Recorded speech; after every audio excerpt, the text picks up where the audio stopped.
Hello everybody, it's Claire here from Sewing by Claire, and today we're on part 4 of our sew along video, which is how to sew a pair of children's dungarees. Now for this we've been using the 5Berries patterns. There's 2 of them. The Alex Shorties goes up from 0 to 2 years old, and then the Sydney Dungarees goes from 3 to 13 years. So hopefully we've covered a nice range of ages there for you, for the child that you might want to sew for. Both patterns are really good and have a nice clear construction and are fairly easy to follow, but for those that are visual, we've been doing the sew along, and this is part 4. This is now the finishing video, so if you've not watched any of the others, then if you pop back, I hope if you have been sewing along you're all ready now to get your dungarees finished. So today we'll be working on the inseam, whether you want that to be opening for potty and toilet training or whether you just want to sew it straight shut if you've got an older child, and we'll be adding buttons and buttonholes to our dungarees as well. Then we're done. So I hope you enjoy sewing along with me today. So at the end of part 3, this is where we were with our dungarees. We've got our front pocket on, we've got our lining attached to the main part. We'd sewn down the tabs at the side so that we can add our buttons and our buttonholes down the side here to make that closure. And we've done our side seams, we've got our straps on, and we've done the understitching to neaten everything off on the inside. So now, I'll keep picking bits of thread off, but for now what we're going to be doing is working on this inseam here, and we just need to neaten this off and get this ready for our buttons and buttonholes. Now I made an adjustment to the pattern for mine. I added an extra centimetre onto mine so that I can put buttons down this inseam. So if you didn't do that and you're just wanting to finish, then literally you're going to just bring your 2 inseams together. So put your dungarees inside out is probably your best way of starting. You're going to match up your inseam, making sure that you're matching your stitching lines and not your top stitching lines, so the construction stitching lines. You can put a pin in the middle there, and then you can go down to 1 hem, match that up and put a pin in the end there, and then 1 in the middle just to hold that together for you, and then just do the other side as well. And literally all you're going to do then is just stitch this as a normal seam with a 1 centimetre seam allowance, and that will sort that through for you. I'd suggest you press this seam open so that you're not creating too much bulk or discomfort at the crotch point, but that's all that you need to do is just sew along there to 1 centimetre seam allowance, and then you can then press this seam open once it's sewn. You can then jump straight in onto the hems part, which will be the bit that I do after, either before or after I've done the inseam, because what we will do with that is we will turn over, I'm turning over my overlocked edge, which is about 1/4 of an inch, and then I'll turn over maybe a couple of centimetres, and then I'm just going to top stitch that in the round. If you don't like the look of top stitched hems, feel free to go ahead and hand stitch that as well, because that gives you a really nice finish too. So it just depends on the finish that you want, but you just do that on both legs. So as I say, sew your inseam first, press that open, turn over a little bit to neaten the edge, about 1/4 of an inch, couple of centimetres to give you a nice hem, and then just top stitch that down, and that will be it for the hems and the inseam. And then you'll jump back in with me again when we're talking about the buttons and buttonholes, which I'll do after that. But for those that want to do the opening inseam, then I've made these so that they will open that way, so that we can show you that step. And it's only on the Alex Shorties that it has the extra seam allowance built in to allow you to do this. So if you've cut out the Alex Shorties, then you'll be fine. You'll have all the space that you need to do this on this inseam, on the inseam. But if you were like me and we followed the pattern for the Sydney Shorties, then I added on that extra centimetre to give me enough just to turn over and make those edges. So let me take these pins out, and then we'll talk about how to make this as an opening seam for you.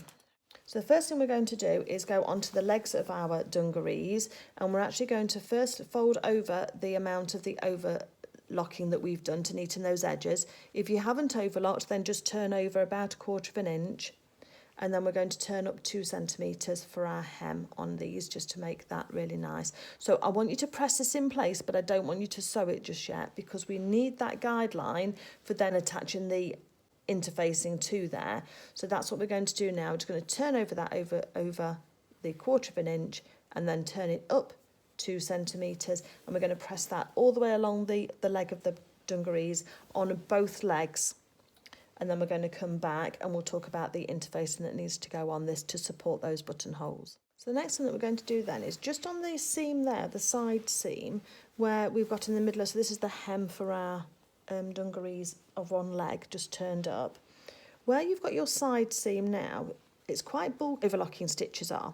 So if you just get a pin and just mark just underneath the hem, so just lift the hem back slightly and just mark slightly down from where your ironing mark is, so that when you put your pin back, when you put your hem back down again, your pin's covered.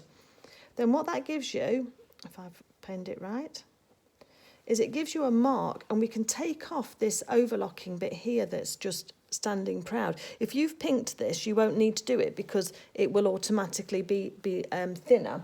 But where I've got my overlocking, so I just cut into the, very carefully, cut into the seam, and we've got 2 rows of stitching because we've got both the construction stitch and we've got that top stitching.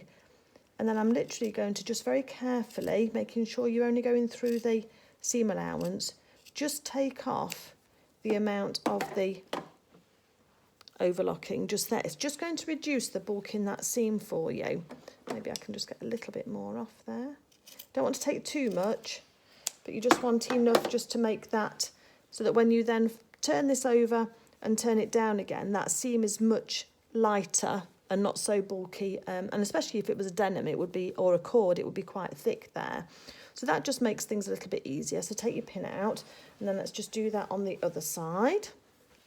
So hold your ironed hem down, and then just lift it up slightly and just put your pin in just to mark. Just make sure that you're not cutting above where your hem is, because you want to be able to cover and have it all overlocked or neatened up to that point. And then I just fold my seam allowance back up again, and I can see there's quite a bit there that we can take off. So just making sure you don't try and cut through your pin, just cut slightly below your pin. It's just a way of just reducing that bulk in that seam for you, which will just make it, as I say, a little bit easier for you. And then when you fold that over again, you can see hopefully on here, here's my edge of my overlocking there. There's my trimmed back seam. And when I fold this back over again, you can see that nobody will know that's been taken out apart from us. It'll just look like it lies really nice and flat when that's hemmed. We're not sewing this just yet, because the next thing that we're going to do now is take our interfacing strips. We should have, 4 of them really. And then we're going to be folding over, attaching those by ironing them on to the inseam along here.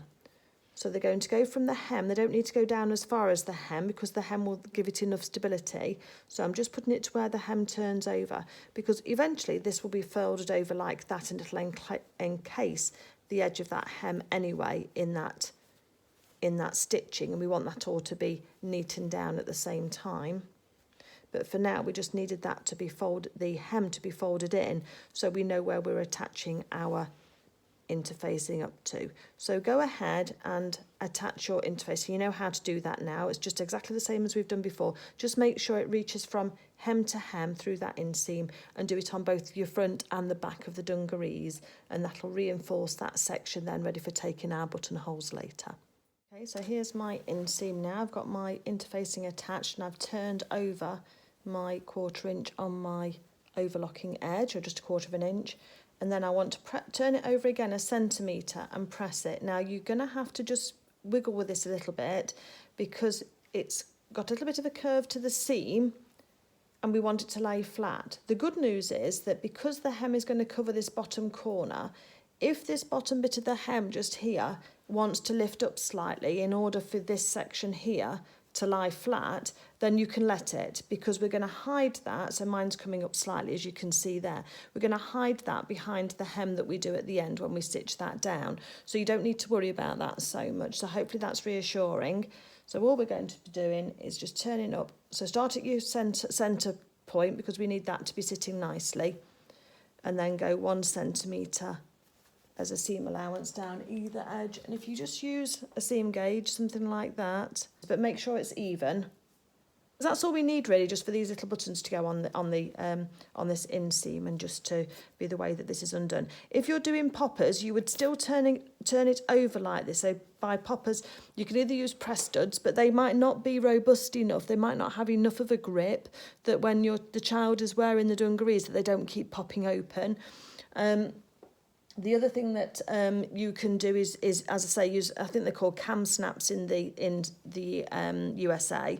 So that type of thing, but they're put where you got a 2-part snap and you put a hole through. But you still need to do this section, because you need to have something for those poppers to hold on to. Otherwise, they're not going to be very secure. So that's sitting down nicely and only minimally tipping up. So again, we're going to come down to this side here and do exactly the same. And then I'm going to take it over to my ironing board, and I'm going to press it, and then I'm going to top stitch it down. But I'll probably top stitch it down on both edges. So I'll show you when we get round to doing that section what I mean by both edges. Do both sides at the same time, because both of them are going to need to have that 1 centimetre turned in on the inseam. This is your centre front or your centre back seam there, and this is the hem here for the legs. And eventually that will then fold over like that, and we'll just neaten that down, and that'll neaten the edge and would give us a lovely neat edge at the bottom of here, so that when we've got these poppered together, or we've got the little buttons in, you won't actually notice that there's a split in the legs at this point, which will make it nice. And I do think that the poppers are quite good to stick together, either plastic ones or the metal ones, but I just prefer buttons on mine. So that's what I'm going to do now, is just press both of these down so they're nice and flat, and then I'm just going to top stitch very close to the edge just here. So there's my edge, just literally a 1/16 of an inch away from that top edge there.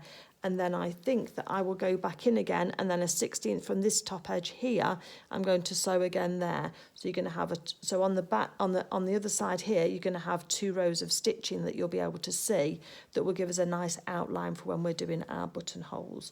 So that's what I will be doing next. So let's get this pressed first and the other side turned over, then I'll come back in and we'll just do those 2 rows of top stitching all the way through on both the front and the back. And then we'll look at probably the hem next, I think. Let's get the hem finalised, because then that'll tell us how much distance we've got for our buttons, which will make it easier to see. So when I set my machine up, I'm going to keep my needle in my work so that it's I'm going to line it up with my presser foot, forgetting my words today, and I'm going to move my needle across to the right in order that I can catch that seam quite nicely. That should be about right. And so we're just going to do a 2.2 construction stitch on this. I know it's top stitching, but we still want it to be quite robust, because where we're going to be putting the buttons is going to be quite a lot of manipulation. So I think the extra number of stitches will help.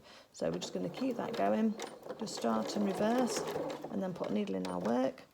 And then we're going to just gradually follow that along the edge of where we've pinned and pressed on that inseam. And the inseam is the one that goes between the legs, really, and that's what's going to have the fasteners on it, so that if the child is being toilet trained, then they can have quick access through the edge through here. Just help it, just go slowly and help it, your machine cope over the bulk of the centre seam there. Take your time.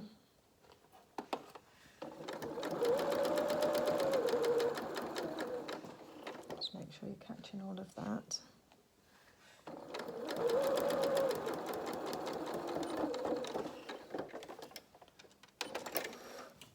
Then cut your threads off. So that's got the 1 pass down.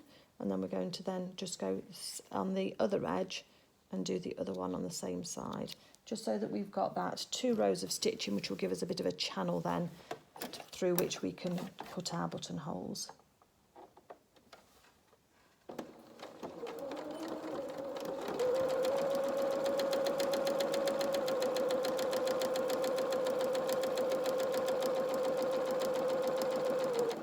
Just take your time.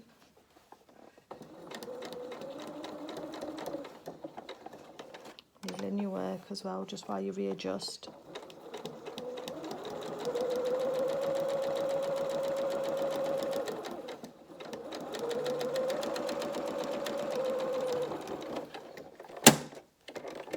Oops, foot won't stay up, that's it. Okay, so let me just take these threads off and I'll show you what we've got. So we've got this nice little channel here, just down along the edge. There's 2 rows of stitches there. And then when we've done the other side, these 2 rows of stitches will actually overlap and will give us that base to put the buttons and the buttonholes on when the other one's done. So I'll get on and do the other one. I'm going to do it exactly the same as I've done this one, so you don't need to see. And then we'll come back and we'll talk about the hems, because I'll do the hems first before we start on the buttons and the buttonholes, so that once we've got our machine set up for that, we're all go exactly the way that they are. Okay, so let me just get the other one done and I'll be back. Okay, so the next section, we've got those 2 sides now done. My dungarees are still inside out. Let me turn them around the right way now. Let's move my machine just out of the way slightly so we can talk about these. Got another thread. Okay, so we've got the inseam now where we've got these 2 rows of stitching going down on both sides. So when we've finished with these, I always cross over, get the front to the front first, so round a pocket to the front. And then what I do is I then put the front over the back, because I think that when they're being worn, it gives a nice straight edge. So that's what's going to happen in the end, just so that we can orientate ourselves and see what's actually happening. So just either side of your centre seam, just find where they cross over and then just overlap those 2 seams you've just, well, the edges that you've just neatened really with that stitching, because we just want to make sure that our hems are going to be level. So, because we can adjust that now if we needed to. So put your 2 edges together and I can see that one's going to, oh no, because that's turned over already, so that's fine. So you just wanted to make sure that when you fold those seams back down again, that you're going to get a nice neat edge here, because they're going to be separate, and if they're not neatened, then you're going to notice that edge, if that makes sense, because that's going to be that's part of the opening. So that side I'm happy with, because the 2 centimetre line is adjacent to each other across both sides of those legs. Let's have a look on the other side. So again, let's pop those 2 seams together. One's a little bit proud of the other. And one on the other side is slightly different as well. So I've got a slight difference on mine from this side. Let me just make sure that everything is lined up properly. Yeah, so I've got my stitching lines and my construction lines are lined up. But let me just make sure. So if we line the construction seam up, that's probably best what we need to do, isn't it? Okay, hold on 1 second. I've definitely got the front going over the back, yes. Because I also think it's a bit like overlapping. I know it's going to sound daft, but it's a bit like when you're wallpapering. They say on wallpapering, if you need to overlap, you go away from the light, because otherwise the light will catch the edge of the wallpaper and you'll see it if the light's going one way. Whereas if the light is smooth over the other one, kind of slightly, you don't notice it so much. And I think it's exactly the same principle with this. I think if you have the front overlapping the back on this seam here with the buttons and the buttonholes, I don't think it's as noticeable. Whereas if you have these edges where you can see from the front where the edge is, I'm not making myself very clear, I'm sorry, then I think you can notice it more. So my recommendation, especially if you're a beginner, you can try it both ways, just pinning it and just having a look, but I think you'll find that the front, if you have the front on top of the back piece underneath, then I think you'll be better. Right, let me just go back to this one again. You're just trying to make sure that when you sew those hem edges that they match up. So that side's fine. And I have adjusted this one slightly because I had got my top stitching line to my yes, no, it's fine now. Top stitching line to my construction line. But you're just making sure that before you start hemming, they're going to actually be really neat. And that has got slightly proud. Can you see just there, look? So what I will do is I'll take one off one a little bit and add a little bit onto the other, so that when those are and re-iron those, so that when we sew this hem, that's going to be nice and neat. So let me just show you again. So this one was like that, with a little step in between the two when I put them together. So if I take a little bit off that one and add a little bit to that one, I can do it so that when they're lined over each other like that, they're all level and you can see that they're straight. So the light from the window is whitening this out a little bit. And hopefully that's made sense. Because what we're going to do now is we're going to actually sew these hems. So let me just pin that one back into place because I don't want to lose that line up there, to make sure that's right. And then measure it up against that one again. Again, it's just little details that just make all the difference, and just make the finishing of everything just nice. So again, that can get tucked under there for the edge.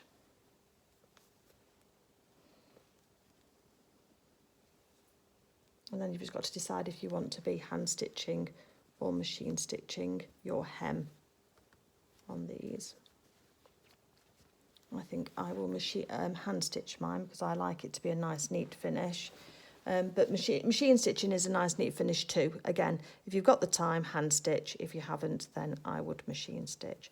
So let's turn this side over here at the hem again and just put the pin in just to make sure that's all nice and neat. I think I've got a bit more control sometimes as well when you hand sew.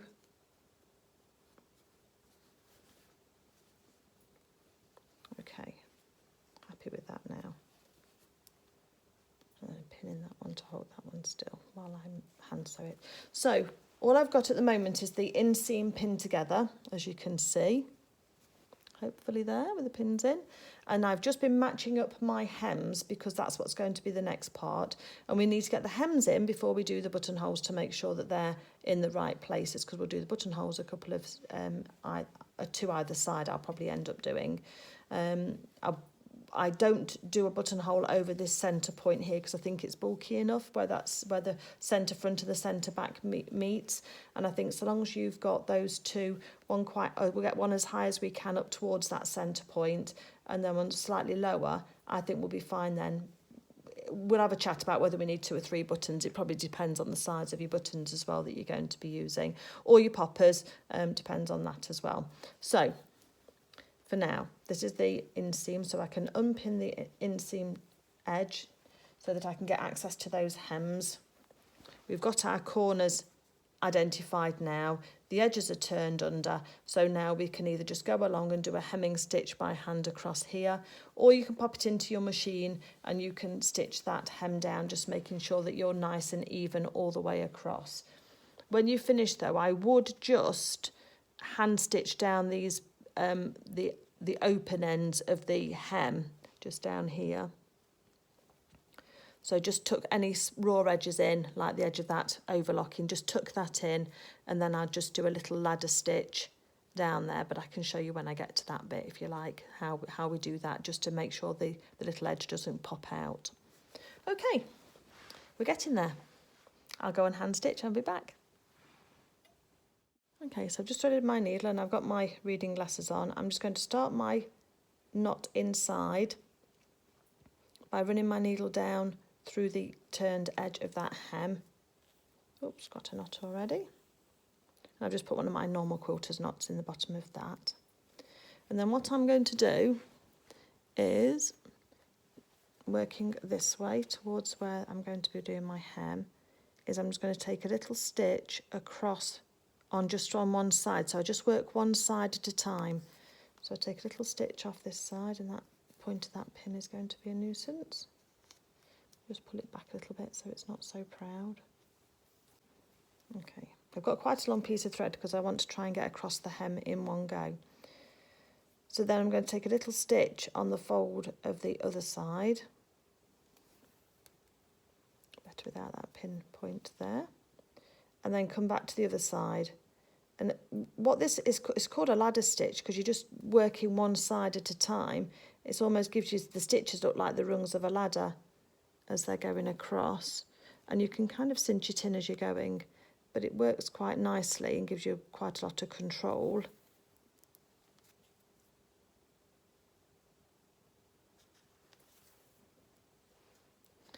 And then as this starts to see, can you see the bit of the exit bit there is just protruding? Then what I'm going to do is just keep going either side of that. So not go through it, because then we can tuck it down. I'll take my pin out now because I've got it pinched with my finger and thumb. We can tuck that edge in and then just making sure that ladder stitch stays flat for us. We can keep working on the edges of the two pieces of fabric we're joining together for the two sides of the hem, right up until the top. But it just means that it's almost like creating a web that little corner can't poke through. So you want to make sure it's going to sit nice and still. And I just do an extra stitch at the top there. So just do 2 stitches in place at the top here. And that's what's called a lock stitch, when you just do 2 stitches in place. So that's now got that corner all nice and neat, and the edge that's tucked in there of it was actually the overlocked edge, isn't going to poke out.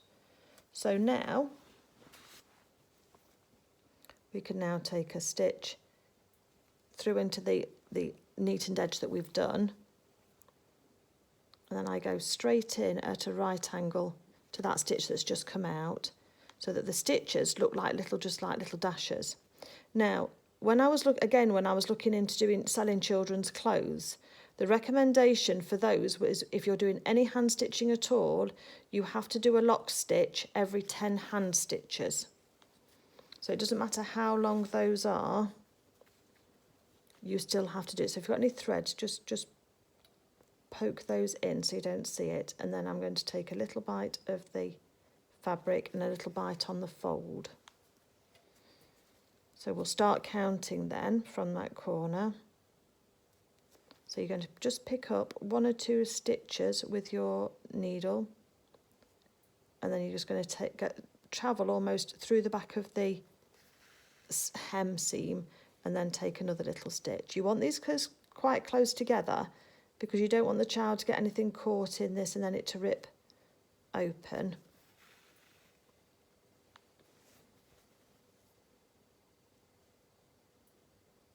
You're counting with me. I think that's 3. This will be 4.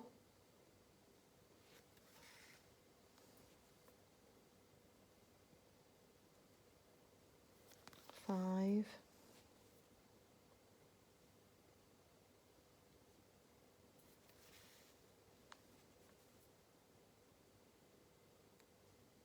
6. I'm picking up 2 threads of my top fabric and then through quite a chunk of my other one.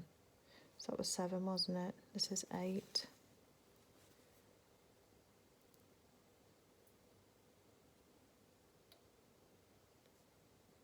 That's 9. So I'm going to do 1 more stitch and then I'll show you that we're just going to do 2 stitches in place. But I only go through the hem fabric, so that's where we've come out. So I now just take an extra stitch just through the hem only, and that's locked off that section of stitching. So if we look from the other side with this cream thread, it's invisible, you can't see that. You can see the turned edge, but you can't actually see. I can see this close up the stitches, but I've got my reading glasses on.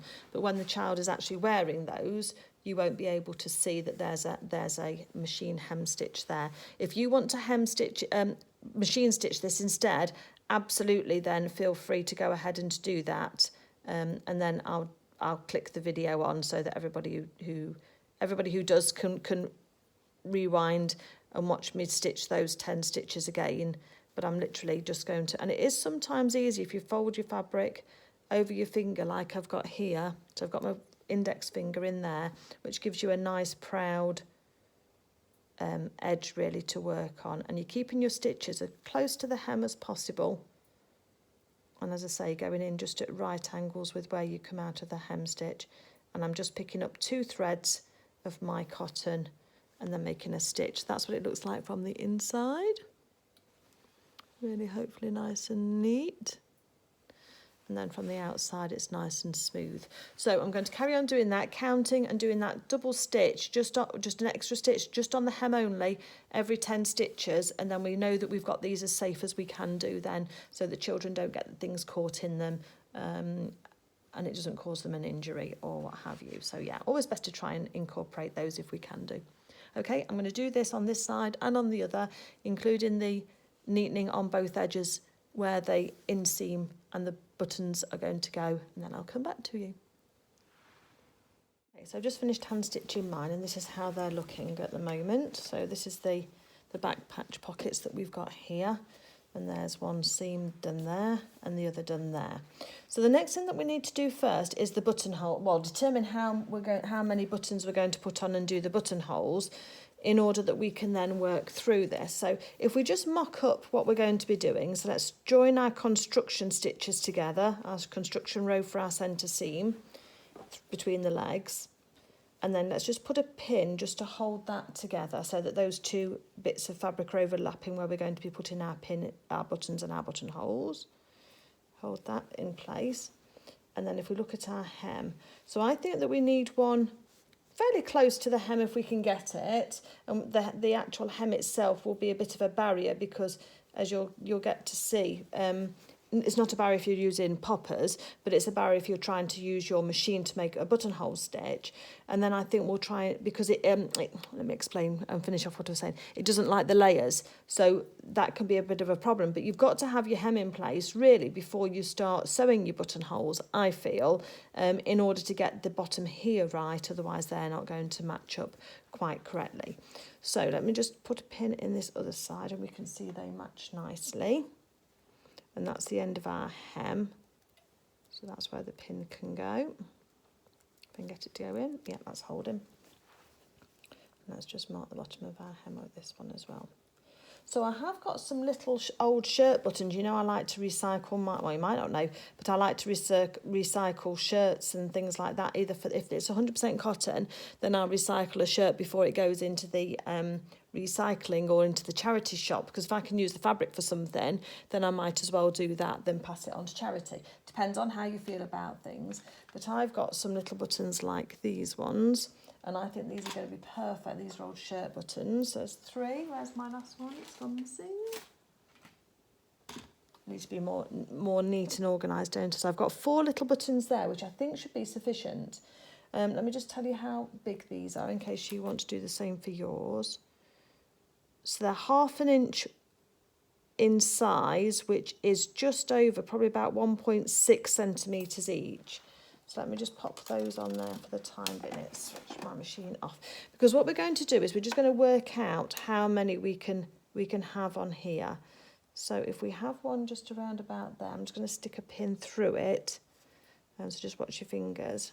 One there, and then have one up here closest to the actual centre front seam. Then I think that will be about right there. You'll have a little flap at the bottom here, but we can't avoid that, unfortunately. There's nothing, you could, if you're using poppers, you can try and get your poppers through all the layers, but that's quite thick there. So depending on the poppers you use, you might be able to manage it. But I'm going to just put a couple of buttonholes just in those 2 places there, and again on the other side, and I think that will hold everything enough that when the child is actually wearing these and it's going around their body, I don't think that'll pull open enough to be a problem for them. So that's what I'll do. If the recipient says it is, I'll probably just put a press stud on there just to hold that closed if I need to, but the actual buttons will do the actual holding closed of the seam. And as I said before, when I'm overlapping this, I'm always choosing to overlap my front to the back. So the buttonholes actually go on the front edge, and the buttons themselves will go on the back edge. So if I just measure this one's up about 1.5 inches from the bottom of the hem, and that one is 1/2 inch in from the inseam just here. We'll see how we get on and how closely we can get those to work. So if you've never done buttonholes on your machine before, then hopefully when you purchased your machine, it's one of the standard feet that you do get. You get a buttonhole foot, which is what looks like this. And it can look a bit of a contraption and a bit scary to use. But it's fairly simple. Generally, because everybody, this is for a Janome machine, this one is, so they can vary slightly. You have a slider here. So if you just push these two bits across here, or just down, you can then slot one of your buttons that you're going to be using into this gap and then tighten it back up again. And what it does is between these two bits here is then the width of your finished buttonhole. And that's actually where the machine has a special little lever that drops down into that hole, and that's the same on all machines as far as I know, or depending on how your machine works, but on Janome's definitely. And the buttonhole then works between those two, and then when you slit through the gap, and I'll tell you how to do that safely, then your button should go through. Now, the thing with buttonholes is that they don't like, or these buttonholes feet, they don't like layers, and they don't like going up and over things. So you have to keep your wits about you while you're using it, is my advice. So let's show you how to set this up, and then we'll then hopefully get this to work properly. So regardless of what buttons I'm using on the top of my dungarees, I'm using these little cream ones just for between the legs, because I think hopefully once they're all sewn on, they'll be fairly innocuous and you won't really see them. I don't think they're going to they're quite flat, so I don't think they're going to cause a problem either while the child's playing or make it into a tag risk. And once the child has actually become potty trained, what you could do is take off the buttons, and then you could just run a row of stitches up here, closing that, going over your top stitching perhaps, and just closing that gap up again. And if your child's already toilet trained, then you don't need to do this bit. As I say, you'll have already closed yours up. So let's switch my machine on. And what I'm going to do first is if I press a lever at the back of my foot here, you'll watch my main presser foot just drop off. So that just drops straight off, so I can remove that. I always put these back into my, before dropping it on the floor, put these back into my little takeaway pot that I use for my machine feet, so I keep it nice and safe. So the little hook that held onto the hook thing, or lever mechanism that hooked onto the main foot actually goes across this little bar just here. So I just slot that underneath, and then this is my window here. That window there is where I'm going to look through to make sure that I've got my button lined up and that my fabric's lined up. This bit here you can't do anything about. That's just to accommodate bigger and bigger and bigger and smaller buttons, so you need a certain amount of sliding edge to be able to do that. But that's the lever that's going to be important. Okay, so let's pop this on. So we've got our button held firmly, and that's nice and tight on there. So now all I do with the button out the back is I just sit my presser foot down onto that little bar, and then it clicks in place, and then from that point on, this then just works, okay, up and down. The next thing that we need to do is I've got a little, behind my threader, little needle threader, there's another little black lever that just drops down. Did you see that just dropping down just there? Look, lifts up and down. And this is a reverse stitch, so it's got a like an auto reverse on it, and it travels in between those two tabs that I showed you earlier. So it just travels in between these two tabs just here, and that tells the button when it's gone to its maximum place and it needs to reverse. So let's just get a piece of scrap fabric, and if I can find one, and we can do a sample buttonhole. Hold on one second. Okay, so I've got a scrap piece of fabric. I'm just going to double that over for now. It isn't a true representation because it hasn't got our seams and it hasn't got our interfacing in it, etc. So it's not a true like for like, but it will just give us an idea of how to finish setting up the machine before we start working on our garment. And it's always good to have a little test. The first thing I want you to do is take your needle down down without anything in it, and then using your quick unpick or your seam gauge or something, just swipe underneath, because you want both threads to be coming from underneath this foot. So I've got now both my threads are down underneath in this, through the window, and are coming from underneath that foot. You might not be able to see because of the light, unfortunately. The thing that we're going to do then is we're going to now choose our buttonhole stitch. Now I've got a selection on here. I've got 16, 17, 18, 19, 20, 21 are all different types of buttonhole. The one I like best is the one with the rounded edges to it. It's up to you, it's personal choice. I've got one with square edges and one with round edges. At this moment, I wouldn't use what's called the keyhole one, because I don't think that that's necessary, and the others I don't feel are really quite tight enough for the stitch that I want. So I'm going to use number 17 on my machine, which is this buttonhole with the rounded edges. Just choose whichever one you prefer and test a few and see how you get on with them. The next thing then is measuring up the fabric. Now, the buttonhole. So you can draw your buttonhole should you wish. What I've found is if I mark my buttonhole start and stop point, well, start point really, because you want to have a start point, and the buttonhole foot, if you do a test as well, that tells you whether your buttonhole foot travels forward or travels back. So my buttonhole stitch goes back first, then comes forward, then goes back again. You'll see when I do the test one. So really all I'm marking is the front of my buttonhole, and then also really the centre of where we want that to go. And that can sometimes be obvious from your fabric. So I've just put a little cross of pins here.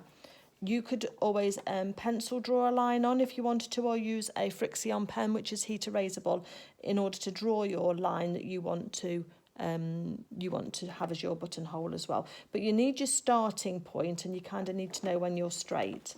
So then what I do is, through the little view window, because I've done this a few times now, so I know where to line mine up. There's a little centre bump down, and then there's two channels where, because the stitching is raised, those channels allow for the stitches to pass under the presser foot.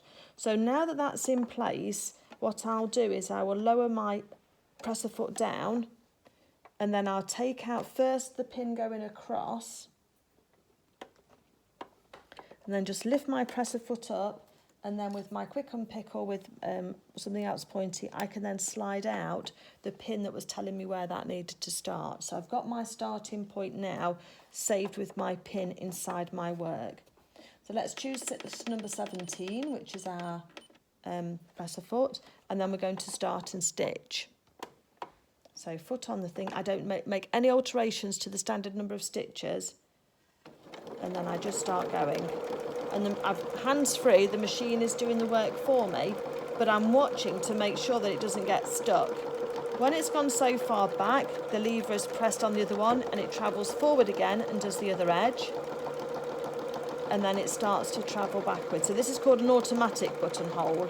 You might have to press different stitches on yours, choose between the end parts and choose between the start point, and then that's told me it's finished. So then I take this out. I'm not saying one's better than the other, they're just different, and that gives me a buttonhole that looks like that. So the next thing that I do then is when I'm opening a buttonhole, is I will put a pin just before the end stitches on my buttonhole. I then take a quick unpick and I put it in at the other end, and I just wiggle it until I can feel the point go through to the other side.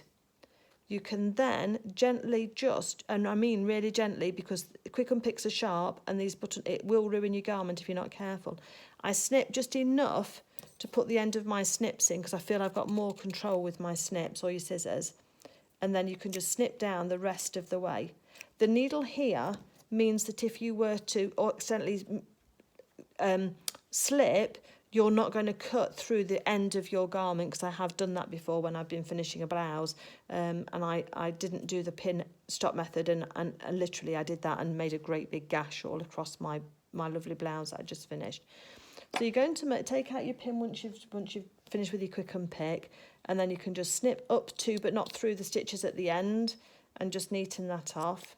The other thing that I like to do is fold my buttonhole back on itself and just run your finger along, and you'll get a few fraying edges, and I just then snip off those fraying edges. If I'd got my fray check liquid with me, I would also just put a couple of drops of fray check on there just to make sure that's nice and neat and all those stitches are there. But then all that remains then is to take one of your buttons and make sure that it actually will fit your button through. And you want your button to be quite snug, so you have to push it, but you don't want it too loose, but you don't want it too tight as well. So this is just a good test so that you can actually get your button through, and that it's not going to come undone by itself because you've made the buttonhole too big. And with this format, you should be fine. Otherwise, you can lay your button on and just mark it. And you need to allow some, and make a little slit, and then just check it and just see if it'll work, and do your test first. Okay, so if you're using poppers, just go ahead and put your poppers on. But if you're doing buttonholes, this is what we do. So now I'm confident that we've got the right buttonhole and we've got the right stitch. I'm going to take my buttons out of the placement where I'd got them. And remembering that my machine goes backwards first, I'm going to unpin my garment, and making sure that I'm working on the front of my garment as well, I'm now going to do the buttonholes. So I'm going to bring one as close as I can get to this bottom hem to start that buttonhole, and I'm using my rows of top stitching as being my guide, and you want the fabric to be sitting at the back of your machine as straight as possible in line with the buttonhole foot. And then when we're ready, we'll hold on to our stitches and we'll start going. Mine's getting stuck already, it doesn't like it.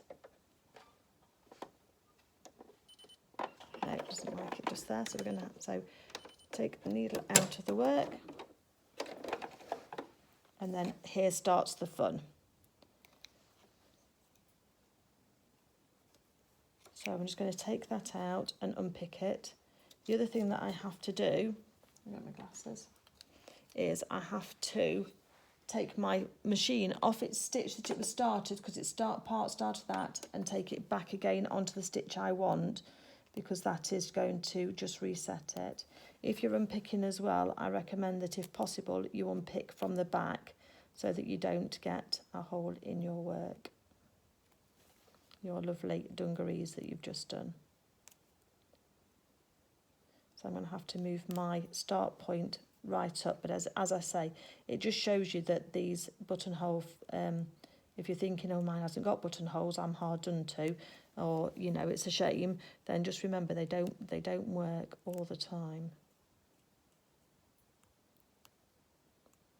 So let me just unpick these stitches, get that all out. I have tried, when I was doing some lunar lapping clothing once, I did end up having to unpick one buttonhole 5 times, and that was before I then resorted to press studs. But on this, I know I need the extra security of doing so. I'll move slightly further up on that same seam and have another go. Make sure your fabric's nice and straight, and let's go. Little pressure and ice, it seems to be going okay so far, that's good. Back down to the front, just keeping an eye on it.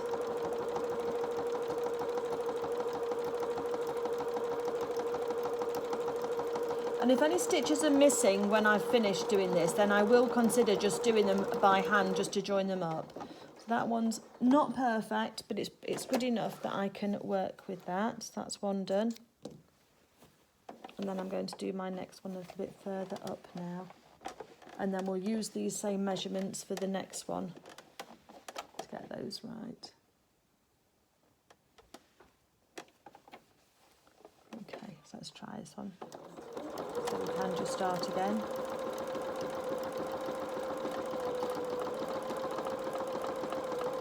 I'm just putting a bit of pressure on mine just to help it through.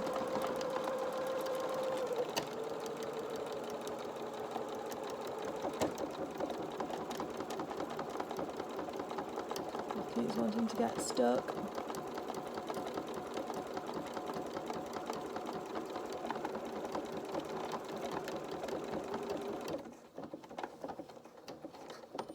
These are probably not going to be the neatest buttonholes I've ever done, but I'll neaten them up with some hand stitching and just cover them through. Again, it's just trying to make sure that they're as neat as possible. Okay, so when I've done these 2 buttonholes, they aren't quite as neat and perfect as I would like, but they're good enough for me to work with, knowing that we do struggle with this type of thing anyway. So I will, when I thread my needle back into the thread here, I will do a couple of stitches just to bridge the gap that I've got just there in my stitches. And again, on the other one, I'll just make sure that that's as neat as possible first as well. And I will do my invisible stitching. Rather than cut these threads off short, I'll thread them down inside the channel that we created by the 2 rows of top stitching, just to give them nice long ends so that they don't come unravelled. Now, the next thing is that we need to now mirror these buttonholes onto the other side. And to do that, I bring the 2 pieces of the hem together. And then just by holding the 2 bits of fabric when they're even side by side, I'm then going to mark the start of each button. So I go to the start of one buttonhole and just catch a few threads and put a pin across. And then I go up further to the next one, holding those together.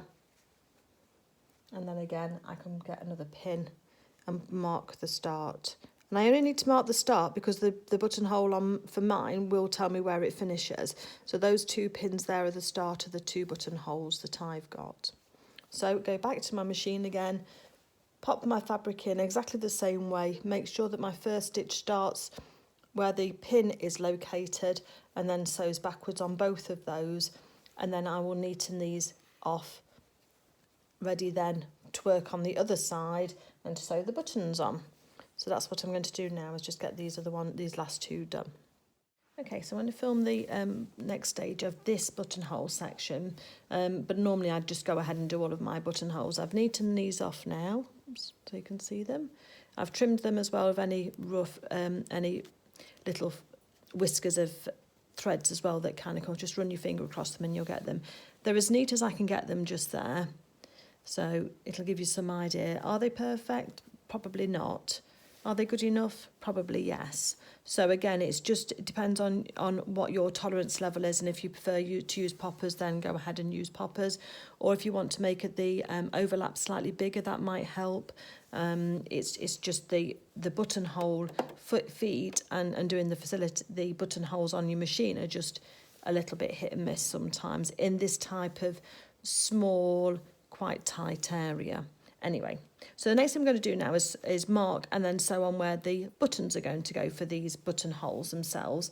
So let's get the machine set up first, and then I'll show you how we mark them. So the first thing I do is take the little black notch back up again, the little lever, and then I just release the buttonhole foot off my machine.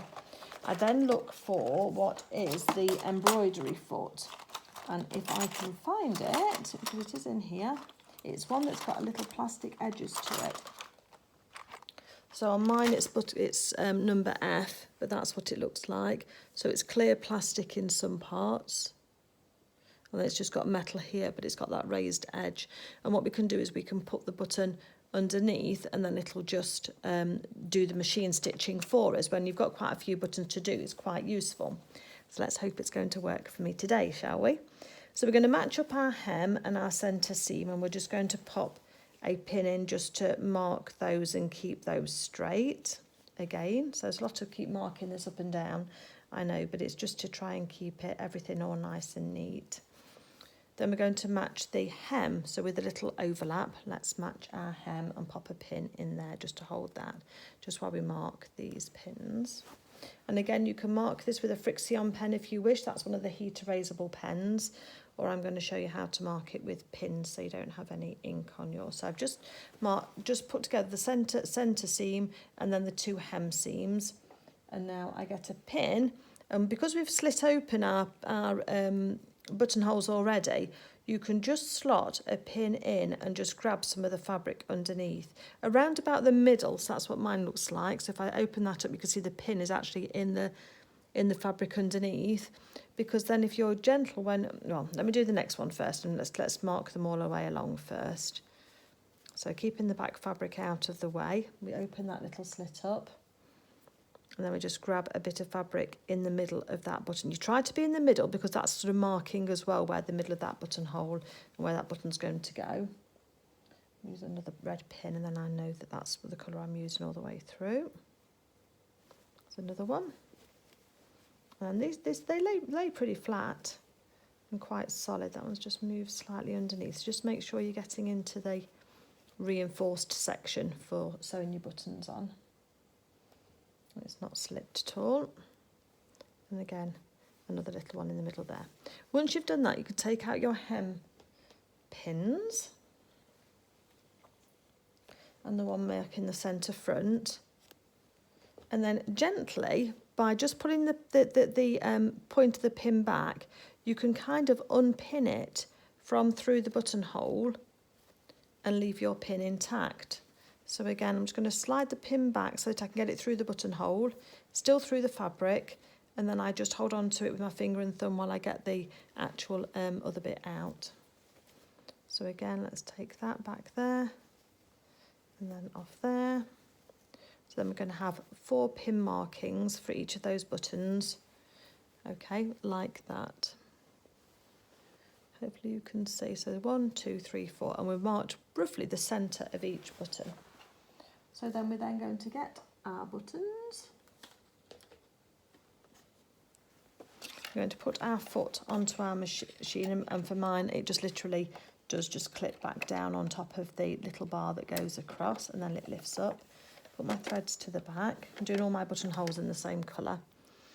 And then what we do is we hold on to our button, place it over the top of where that pin is, and then you slide it underneath your buttonhole foot. And you're trying to not to knock it over. Now I have seen some people, actually, let's try that trick, because I have seen some people that have used some Magi tape to hold the button in place. Let's try that, shall we?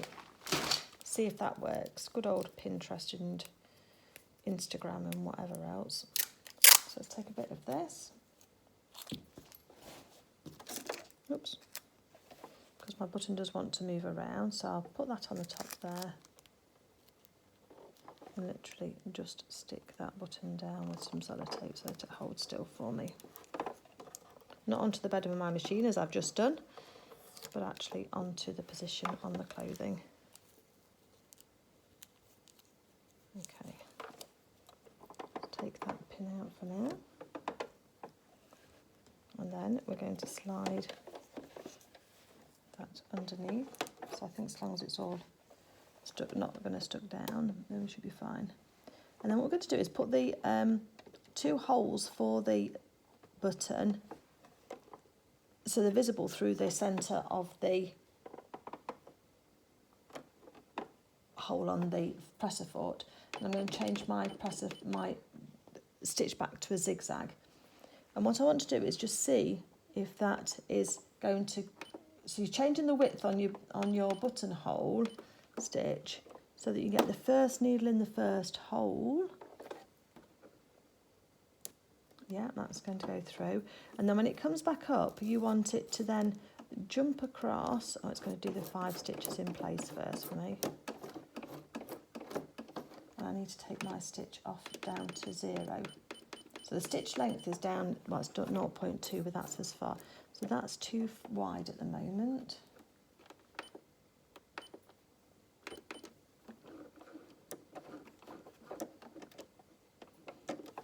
Because I can hear it hitting the button. So you're adjusting your zigzag so that it can go into both of the holes, and then jump across and go into the other hole. So again, we're still too wide, but eventually you can do it so that it'll go into both holes without moving. And then when you put it into both holes, then you can then gently and very gently put your foot onto your presser foot, and it should sew across that button for you, button shank, quite nice and neatly. So now we've got our width, it's just a matter now of just lining up our feet, and you just hand crank it through the first stitch or so just to make sure that you're in the right place. Making this look very difficult, but there are other tutorials on YouTube that you can have a look at. So now that's in the right place, I can gently do my stitches again. And that has sewn on the buttonhole by machine, not the buttonhole, the button on by machine, and we can just peel off the sticky tape and pop that away, and there's our button stitched on. So again, we can just work out these, there's a little bit of tape left over, get rid of that. So then we can just thread our threads through, and then that's one button sewn on there. And then when we come to do our, oops, get the right way round, put our buttonhole through, our button through the buttonhole, and that's going to sit nicely on there and just hold that flat for us whilst we're stitching. So let's just have a go at it. So now we've got the width right. So my setting is a 2. It's going to depend on where the holes are on your buttons, but I should now be able to just line up that next button, and it's up to you whether you neaten these off as you go. I probably will do, because otherwise I think it becomes a bit tedious doing it all at once. Oh, it's a good job for watching while you're watching TV. But if I was neatening it off, just thread my needle with my thread. Doesn't want to thread. Hold on 1 second. If I put my glasses on, it always makes it easier. Funny that.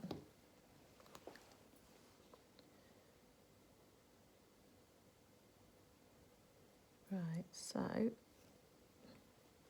thread the needle through, and then I just complete that next stitch. So whichever one it's come up on, I come out of the other one, and then I will then just bury my thread through in my garment using that invisible way that we've done before, just along that seam there, making sure it's not coming out on the top or the bottom. Just for about 1 inch will be enough. And then snip it off.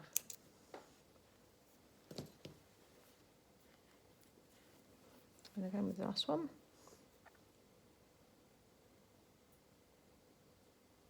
You've got a nicely neatly sewn on button there that, if you're doing quite a few, yes, it does take up a little bit of time just to get your machine set up, and yes, it can look more fiddly than doing them by hand. Again, I just show you different ways of doing things, and you can then choose which you prefer.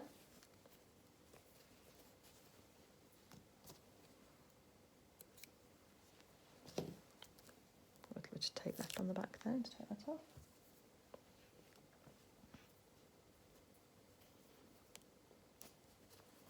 Yeah, nicely stitched on buttonhole. Got a little loop of thread there, but that's fine. So I'll carry on neatening that one off, and then I'm going to go now and stitch on the other ones in exactly the same way. And then we're going to talk about the buttonholes on the sides and on the straps, because they should be much easier to do. So here we have my 4 inseam buttons all on there, and that's all nice and neat now for the front of my dungarees. So they're all just slightly hidden in there.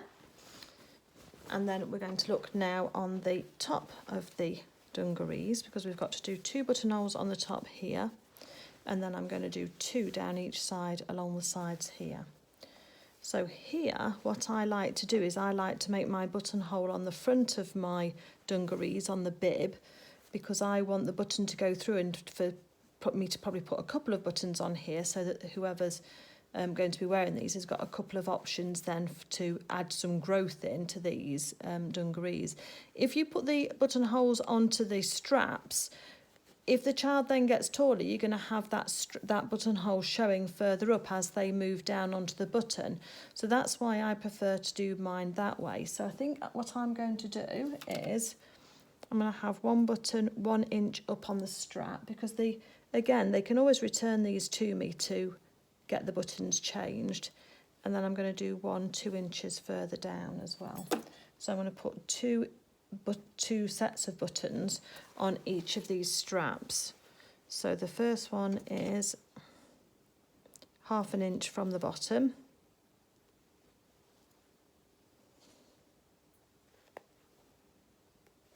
And then the next one is 2 inches up from that. So match them on your dungaree straps. Once you've got one marked, then just match them across so that you've got those two places marked on the straps, and that gives that amount of growth room. And also when they if they do move down to these buttonholes, the holes down here, the buttons down here to use, then they can always take the button off there so that it's not showing, and then they're not showing that it has been extended. The buttons I'm going to use are these wooden ones here. I bought them in a tube a while ago. Oops, if I can get some out. So just these little wooden ones here. And they are in size, I think if I could have got them slightly bigger, I would have done. They're probably about 5/8 of an inch. But I think they're going to look really quite cute just on there when that's shown through. So the button will show through like that on the dungarees. I did consider some other ones, but I think they're too big. I've got these vintage ones here, which are like a tealy blue, but I hadn't quite got enough to be able to do those. And whilst they look really nice, they kind of change the look of the dungarees, so that's why I'm going with these wooden ones instead. So while my machine is set up for buttons, I'm going to put the 2 buttonholes on here. So I'm going to make sure that they're in the middle of the strap as well. That's the other thing that you need to be doing as well. So the strap is just over 1 1/4 inches wide. So we want it to be about between 0.7 and 0.6, I think, just there. The other thing you can do is fold your strap in half like this, and then just put your pin through the section just there as well, just to make sure that that's even as well. Just that's slightly off, isn't it? So just put it through the strap there, and then when that opens out, you've got the halfway point on that. So let me just do that on this one as well, so that I remember that I've done that. Otherwise I'll be just stitching in place and it won't matter. I'll be off, won't I? So I'm just matching up to the edge of the strap, not the frill, just ignoring the frill. And then once we've got that together, then we can just match those up on there, make sure they're straight and in the right place so that they look even when it's being worn. Yep. So again, now I'm just going to set my, oops, it has moved. Set my machine up, and I'm using the same colour thread. So I am going to use that trick of the tape because I think that actually works really well. So I've just got a little bit of sellotape. It's actually that magic tape, Scotch magic tape thing. I'm going to take a button, and I'm going to make sure that the points are going across on my button. There's 2 holes on my button, and I'm making sure that they're going across, that they're going to be straight. Where that pin is at the moment. Take the pin out and just secure that down. And take it to my sewing machine without moving it. Lift up my presser foot, so I've got the embroidery presser foot in, and now I'm going to again. The other thing I did was turn my speed right down on my machine as well. And then I'm going to just offer that needle up to the hole that's gone in the first one, and just to see if this is the same width. No, it needs to be slightly wider. It's gone in now. See if it'll go in that one. See if we go in the other one. Yes, that's better. And then once you're sure that it's going in both, just be gentle with it. Go really slowly.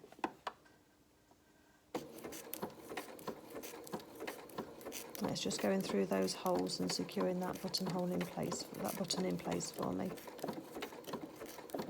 I want these to be on really securely as well. I don't want any child to be able to just pull it off. So once I've done that, then we can just pop our threads through and neaten those off in however manner you choose to do that. For me, I'm just going to snip those off for now and move on to the next one, because I think that should be nice and securely held on there with all of that going through. And as I say, if the parent or whatever wants to change these in the future, then they can just take off the ones I've put up further up and then move them further down. Okay, so the next one.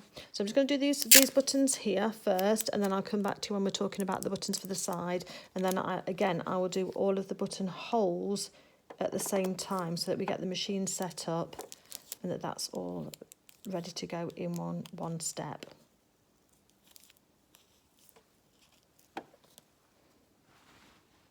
Okay, so there's my nicely sewn on buttons, all nice and neat and matched up with the lines going across.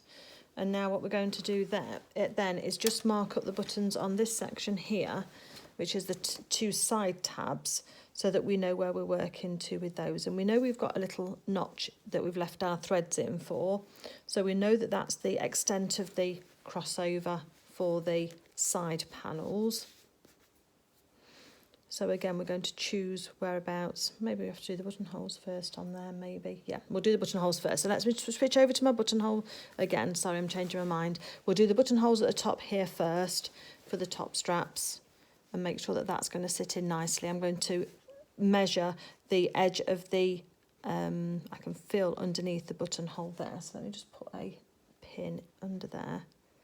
And I'm going to do the buttonholes from side to side for here, because I think that looks better. So there's one there, and let's just measure this button here, and then we'll finalize that up. So I'm just putting the button with the buttonhole, sorry, with the strap with the button on underneath the bib, and I'm matching up this edge of the bib here with where the frill starts. If you've got just the edge of your strap, you've not got a frill, just measure it up with the edge of your strap. And then I'm putting a button. I'm feeling with my pin for the start of the button, and then sliding it through until I can tell we've got to the other side of the button, and then just taking that out. We don't need to worry about the length of it. We just need to know where we're starting. And I think if we measure down and across from this point and go across, that'll be the best way of how to do these buttonholes on here. And I will be using the straight edged buttonhole on here. So I'll be using number 16 on mine, which has got the flat end to it. And what I want to do now is see whereabouts we are on here. So I'm 1 centimetre in from the edge, and I'm 1.5 centimetres down. So that's going to be my start point. So 1 centimetre in takes me to there. And then I want to be 1.5 centimetre down. Yep, that's right. Okay, so I've got the start of my buttonhole marked. Then I'm going to go to this side here, and again I'm going to do 1 centimetre up. So I need to just move this one here to there. And I'm just going to measure that 1.5 centimetre, just a little bit too far down. Just come back up again here. 1.5 just there, and that marks the start of my buttonhole, because my buttonhole will sort itself out in terms of the length of it, and if we've got both the same, then we should be fine. So let's find our buttonhole foot. This time we need to put one of the little wooden buttons in, so the new buttons that we're using, into our foot, and close that so it's nice and tight on it. Take off our embroidery foot, put that in our pot. So put our foot on, and let's just lower this thread down so that we can get both threads coming from underneath, because we know that works best. And also we need to remember to bring down a little latch as well for the little lever for that to go backwards and forwards on here. Now again, we're going to start nice and slowly. I'm going to go from the hem, from the side here, and work into the centre, towards the centre of the bib, and I'm going to line up. I've got the start of my pin is going to line up with the presser foot where the start of that buttonhole will be. And I'm just making sure, because the top of the bib runs level with the side of my buttonhole foot as well, so that it's going to be nice and straight. Yeah, because it's easy to get it wobbly. So once I've got that in place, I'm going to just hold on to my threads and lower my needle down, so that I make sure again that I'm in the right. Oh yes, because it's going to the side, isn't it? So let's lower that needle down. That'll hold my work for me while we just use something to take the pin out. Just slide that out. And then again, just making sure everything's all nicely lined up. We just choose number 17. Right, that's all nicely lined up. Just pull my needle up just so it starts, and then we're going to just gently start again with our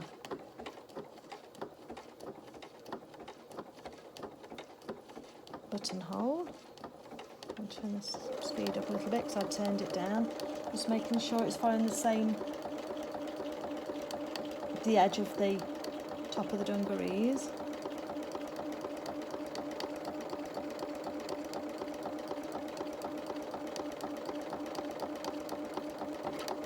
That's going backwards now, coming back to the front. And you'll see it's much easier to do these buttonholes on here. You've got a much flatter surface that you're sewing on, and there's not so many layers.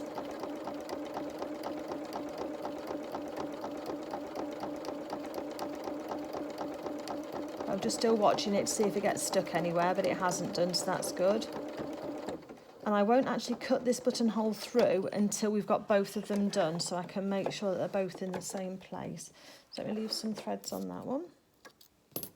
That's how our buttonhole is looking on there. And now I'm going to turn my dungarees round so that I can be working in from the other side. Make sure you've got some threads to pull on. And let's load this back up again. Buttonholes are just one of those things that they're kind of, love them or hate them, they're sort of kind of one of those things we have to just get used to, I suppose, really, and we're trying to get used to our machine making them as easily as possible. So there's the thread, so make sure that's nice and straight if we can. Lower my needle down. Yep, that's about right. So needle down to hold it still. And I can just slide my pin out, which was marking my start point. Now press foot goes down again and making sure that we're nice and straight. We've not got any ruckles underneath our dungarees. Okay, let's go for it.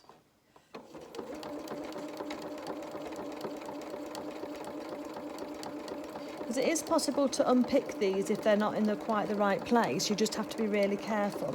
And I'd always recommend you unpick them from the wrong side of your fabric, so that if you are going to, by accident, go through any threads, that you're not going through threads on the top of your fabric. And obviously you can go a lot faster than this, but I just kind of go slow so that if it's going to get into any trouble, I can spot that earlier and then help it through if I need to just put a bit of pressure on the front here and just help the fabric through a little bit. But these seem to be doing okay so far, so I'm quite pleased. Let's just hope they're level and even. If not, I'll be showing you how to unpick a buttonhole.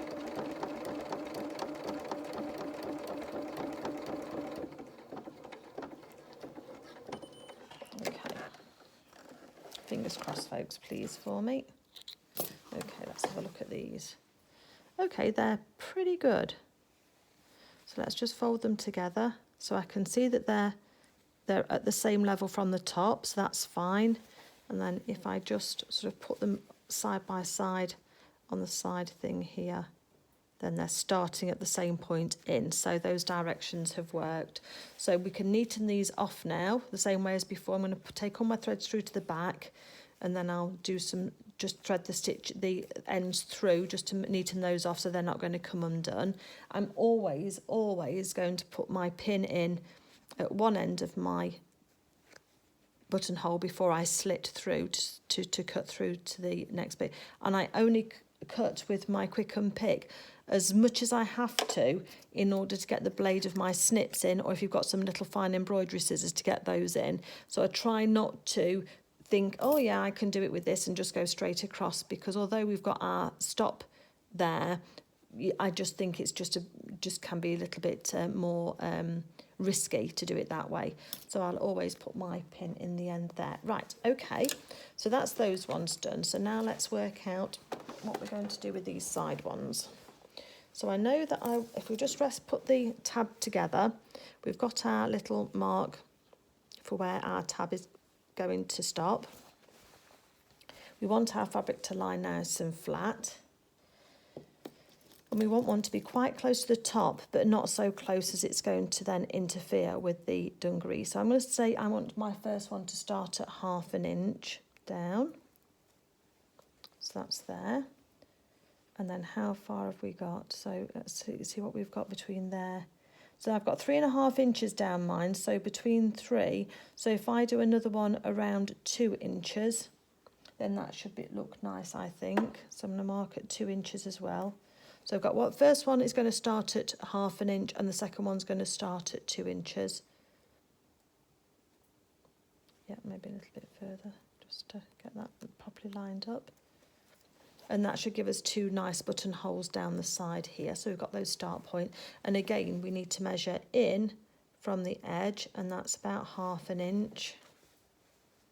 So that'll be fine. And this one here needs to be 1/2 inch in. That's slightly short. Let's just move it across slightly. Yeah, and then once we've got that sorted and you know where you are, just turn your pin round, because we'll always be working from this edge out into the garment. Because if you think about it, we're never quite I know we can measure one anyway, but if we have the same starting point, because of the way the buttonhole foot works, we're guaranteed to have the same ending point. Whereas if we start into the garment and work back here, we might be too close to the garment. If we're working that way, I suppose we're going to be working down that way, aren't we? So we're going to work along the gap, are we? So this is the thing when you design your own things, or when you're making your own clothes, you can choose which way round they go. I think they actually ought to go crossways. Right, so I do need to have it 1/2 inch from the edge, and we need to have the top of the pin towards us, because we'll start with this edge and then we'll go back into the garment there. There's plenty there to hold on to that. Okay, so let's just mark these up now onto the other side. So if we just get our pins, put our 2 tabs together, and then we can just slide a pin for now just down into the second part, just down to show us where it is, or you can measure down, whichever you want to do. We said 1/2 inch first off, didn't we? So that's there. And we said 1/2 inch in from the edge, so that needs to come in a little bit more. Okay, so that's marking that start point, and then 2 inches down from there would be there. And 1/2 inch in from the start for that one. That's about perfect. Okay, so we've got the start point of both of our buttonholes. 1/2 inch? Maybe that's a bit far. I'm going to take it back 1/8 inch. So I'm just going to do 3/8 inch in for the start, because otherwise I think it's going to be too far away from that edge. So just make sure you change everything. If you change one, you've got to change all 4. So yeah, I'm going to change that to 3/8 inch just there for a start. I know it's only minor, but I think it'll just make it look slightly better. Okay. There we go. So now I'm going to do those 4 buttonholes just there. Just as I say, as normal, make sure it's as straight as you can. So make sure this edge here is as straight as possible with the front edge of your presser foot here, and that will all help. And then we're just going to do those buttonholes in on either side, and that will then mean that we can then open those up in the same way that we did the buttonholes for between the legs on the inseam, and we can then attach our buttons in the same way, then we'll be finished. Okay, let me just get on and do these buttonholes, and I'll come back to you when we're talking about buttons. So here I've got my buttonholes all opened up on the side now. So again, we're going to overlap that up with the tab to make sure we get the crossover correct. And then I'm going to do the same trick as before, pop the pin through in the middle of where we want that buttonhole to go roughly. And then making sure everything's lying nice and flat. Move down to the next one, and we do the same again there in the centre. We will even those up again. So let's just take those out again, the way we did before. Just drop that front bit out, shove the pin through the hole, and then the head of the pin. And we'll just use our seam gauge just to make sure that we're starting off, and that's about 6/8 of an inch in and 6/8 of an inch in, so I'm happy with that. And then again, we're going to then take our lever up on our foot, drop off our presser foot for our buttonholes, and find the embroidery foot and just put that on. Make sure we've got our threads to the back, a little bit of tape to hold our button in place, and I've lost the end. There we go.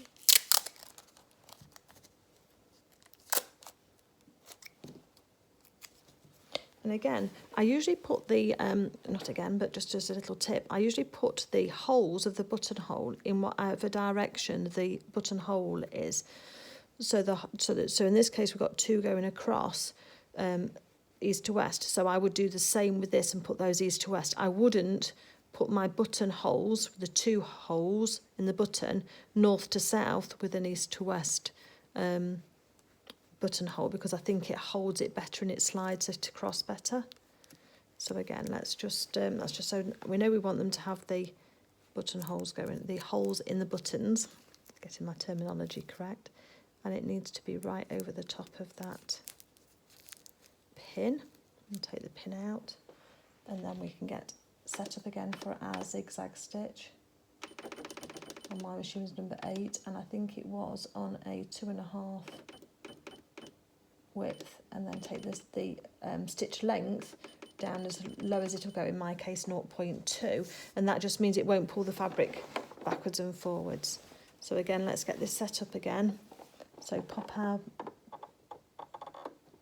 button under the leg, under the presser foot, and let's just lower that foot down. Yeah, it's gone through the hole, and then it should jump across. Oh, it's going to do the stitches in place as mine does when it does a first stitch, and then it's jumping across. See if and that's gone through. So now it's gone through. We know now we can very gently turn your speed down and very gently get this going off, and then we can just get those buttons sewn on. It's quite a useful tip to get used to being able to sew your buttons on in this way, just because it's just quicker once you've got it set up, but obviously it just takes that little bit of extra effort just to get it set up for you. So again, we can then cut our threads or finish those off if you wish to, and then peel back our tape. I'm just going to cut my threads off on the back, and then we've got a nicely sewn button, and then when we put the buttonhole on there, that's going to just sit just nicely within that buttonhole there. And yeah, it's just going to sit just lovely. So I'm going to go ahead now and just do the rest of the buttonholes, and then I'll pop back to you for a little roundup.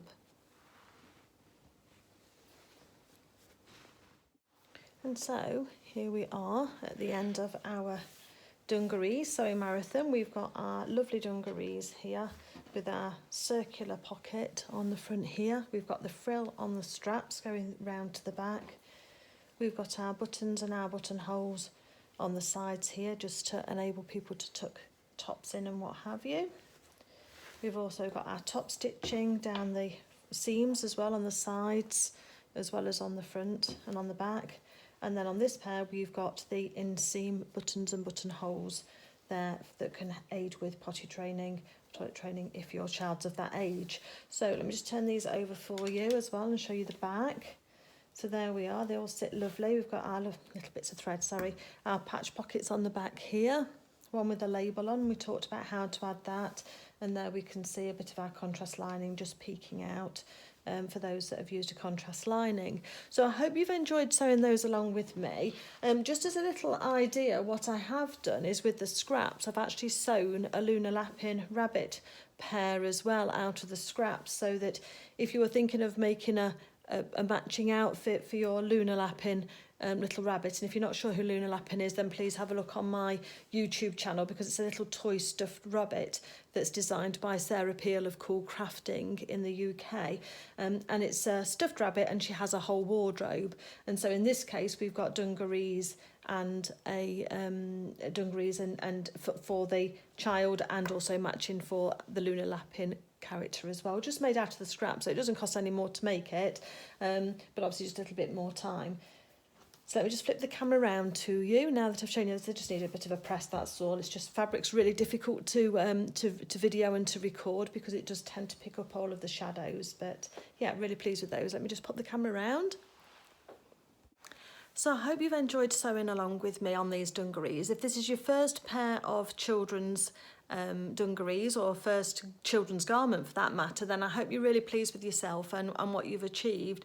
If you're making the lunar lapping clothes, which is this toy stuffed rabbit, then you can make the children's size as well. It's just finding a pattern that matches closely to the actual thing, or just choose one that you like. From this video, you'll now know how to use a PDF pattern and how to stick it together and to trace all your pages off for your patterns, and then how to put it all together. So the theory is the same regardless of what garment you're actually making. Obviously there's different tips and techniques depending on the style of the garment, but for now we've shown you how to gather and work with frills, with buttons, buttonholes, top stitching, working with the lining, all that type of thing. So I hope you've really enjoyed it. I've thoroughly enjoyed showing you how I sew these dungarees, or have sewn these dungarees for Eve. I hope Eve enjoys her dungarees and that she gets lots of wear out of them. They certainly should wash and wear really well. If you haven't already, then I would be really grateful if you would subscribe to my channel and like the video. What that does is it shows YouTube that this is content that you're enjoying and that others might enjoy who've got a similar interest in sewing. And so then YouTube, the algorithms of YouTube, apparently, if I don't understand all of these things, but apparently, so I've been told, it will push the video out to more people with the hope that they will enjoy it too. And the more people we can get sewing and enjoying a love of sewing, then that's great. And that's my mission really, is to inspire you all to have a go and to achieve more than you thought you possibly could. And then together we'll go on and make more and more things, because there's lots and lots of things yet that I've got patterns for that I'd like to make with you and record. It's just having the time to record. But yeah, if you don't mind just subscribing to the channel, then I'd really appreciate it. Okay, everybody, have a great day. Go off and enjoy your dungarees, make lots more pairs, and I hope you've enjoyed the process. Take care, everybody. Bye.